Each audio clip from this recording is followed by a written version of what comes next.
That looks a bit broken.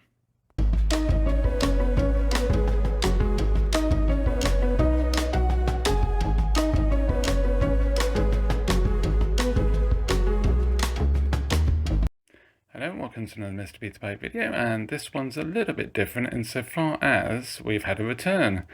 May remember we had a look at this N1700 machine. It's 1702, and it had the dual speed modification fitted, so it can play M1500 cassettes. But we had problems with the controller, electronics, there's a few other bits and pieces, belts needed doing. And it had been through the wars quite a bit as well. There's quite a bit of damage, but we managed to get it all working, all tip top. Sent it back using Parcel Force, and when George received it, it didn't work. It basically would lace a cassette and then immediately shut down and unlace, go to standby. So obviously something's come adrift in the sort of transportation side of things. So he sent it back. I sent him a box that he originally sent the machine to me in, and unfortunately this is really quite broken now. You see this panel here has got pushed out from here. It's pushed right the way down, and crack in the plastic there. Also this has got pushed in. It's like it's been dropped on its head or something. So not ideal. Tracking still works. Yeah, I seem to remember we had problems, with the front not properly seating, because the plastic around the screw was broken. I think somebody yanked the top off, basically. I don't think that was from damage in transit. And so as a result, the tracking control would come adrift, because it would lift up and dislocate off the adjuster.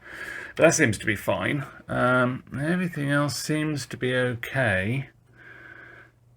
I was a bit worried we might have some damage on this top board if it had been dropped sort of on its top. It looks okay. Underneath looks relatively okay. But yeah, the top is certainly very second-hand now. I don't think I've got a half-decent replacement. Might have to see what I can do, but look at that, it's just sort of totally broken, and obviously all the little slats have gone probably into the machine somewhere. I can hear rattling when I'm moving it about.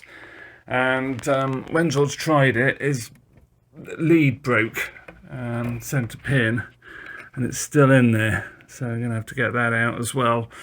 But yeah, I suppose we ought to try and at least get this panel back where it should be. So yeah, let's crack on.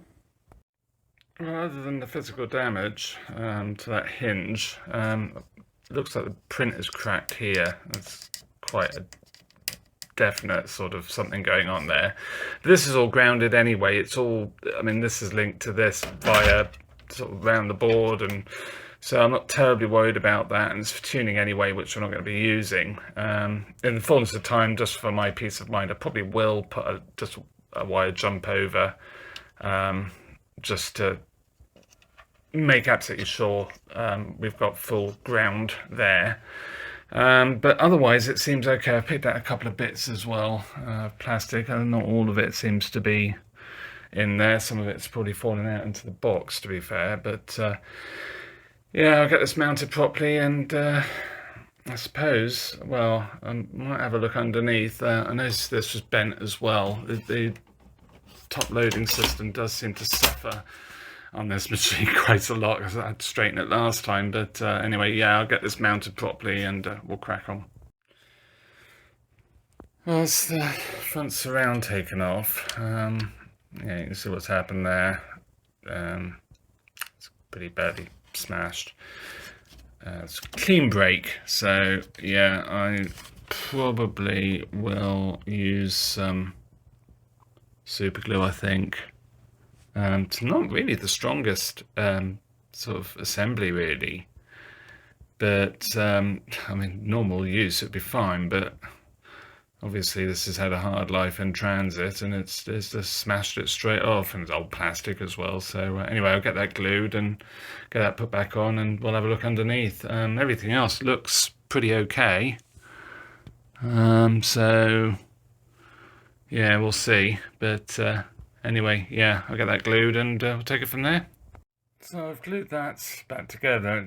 It really was not playing ball, but yeah, I've put some cable ties around it to sort of keep it in the right place while it dries. Hopefully it'll be okay. I've also repaired the broken bit on the end there, and I have actually got, well, I'm hoping I've got the right sort of press in locking tabs now, because this thing's useless, no one next to. But checking in here, all of these modules were slightly dropped. I don't think there were enough to cause it to totally disconnect the modules inside, but they've obviously, you know, it's had a wallop, and it's yeah, it's sort of dislodged all of them. I mean, the tape servo, which caps down servo, seem to be all right, but these three here, so lock-in, ramp generator, tape sync, they were all loose, so sort of dropped down. But tape servo was okay, and head servo, I think, no, I actually checked it. Yeah, head servo's fine.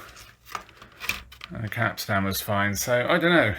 Could it have been that? I mean, in my mind, I was thinking that could be what the problem was, but yeah, see, that's bent again. I have to straighten that, but okay. Well, I'm going to wait for all this glue to dry. I've tried to fix the top, but it's just not happening. I can't get enough pressure because all of these are broken. Obviously, to file all these down or try and glue those at the same time as gluing this, which I did try and do, and it just ended horribly. So I don't know. I seem to remember, I think I have got another one of these. It's the one that was originally on it, but that's quite damaged as well. But now it's not as damaged as this one. So yeah, I might have to resort to putting that one back on. But anyway, we'll see how we get on.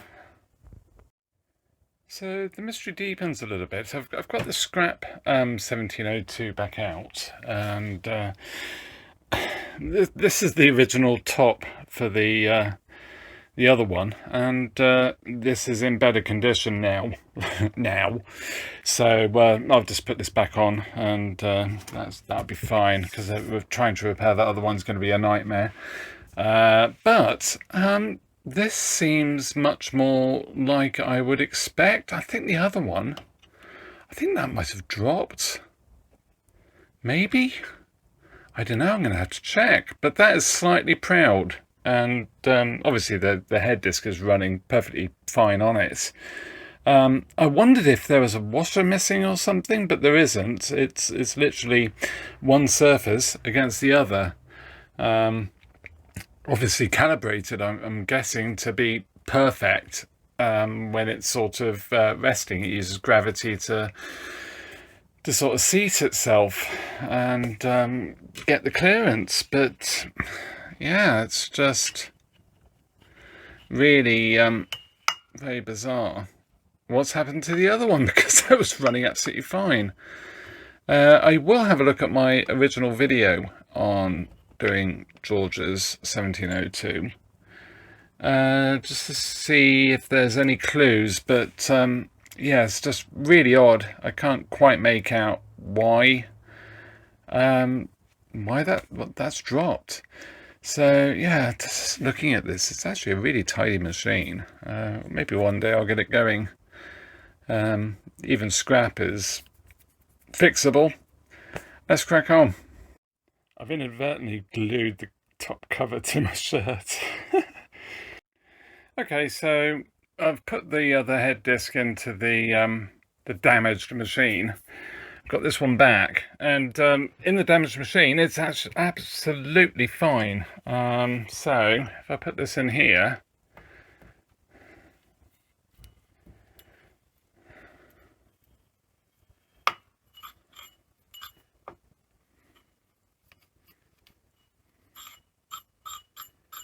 I mean, it's not as bad. It's weird. That actually seems fine in here, but I changed it. What on earth? That doesn't make sense. I mean, that's obviously not right, and I don't know quite what's happened because there is damage on this head disc. It does tickle me that this is painted as well, because that sort of makes the whole process of creating these quite interesting. But anyway, I did try and sort of scrape off some of the burr, but what on earth happened? Because this was absolutely fine when it left me, and how did that get damaged in transit? It's like several sort of burrs.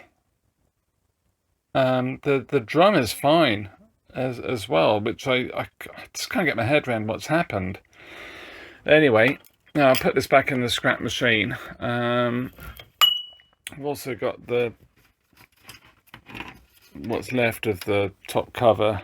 It actually fell apart, which is it's actually quite depressing, because this was really tidy and it's just totally broken. So yeah, that's the end of that. But hey ho, it is what it is, and we do have another one, albeit not nearly as nice as the broken one was. Like I say, it's the original one to the machine. So yeah, I'll put this back together and we'll have a look at the well, to see what it's like, because obviously I've changed the heads, and yeah, it's just like could be interesting. Let's crack on. Just thinking on about this, I'm actually really disappointed at DPD. I'm going to have to really think about how I'm going to send machines, because okay, this wasn't wrapped quite as nicely as I like to wrap, just because it's such an odd size. I have custom, well, I say custom, they are the right size boxes for beaters, so I can sort of double box the machine and wrap it really tight, absolutely fine. But the plastics are so fragile anyway on these machines, and it's sort of fragile plastics encasing all of this really heavy sort of dead weight, if you like, of mechanism and chassis and all the rest of it. Well, it's mainly the mechanism, of course. And it just ends in disaster. So it's just, yeah. Yeah, so I'm going to have to look for another carrier, I think, for at least these machines. I mean, DPD, like I say, absolutely fine with beaters. I've never had a problem. I mean, this really technically is the first machine out of like hundreds that I've had damaged by DPD. And that really does say something for DPD, because I've used UPS, I've used Parcel Force, I did use Every once, but that was years ago, never again. But people send things to me using Every, and they always arrive damaged. So yeah, well, we've got there, and it's working really well. So it's isn't the best cassette, but yeah, it's working well. And managed to get the whatever it was that was broken off in the audio out phono socket. I don't know what on earth that is. It's sort of quite bizarre, but yeah, so that's good. Put the original cover that came with the machine back on, because that other one obviously was way too smashed to do anything with. But yeah, so M1500 cassette playing. So if I turn that off, you can see it starts playing slow. Give it some audio.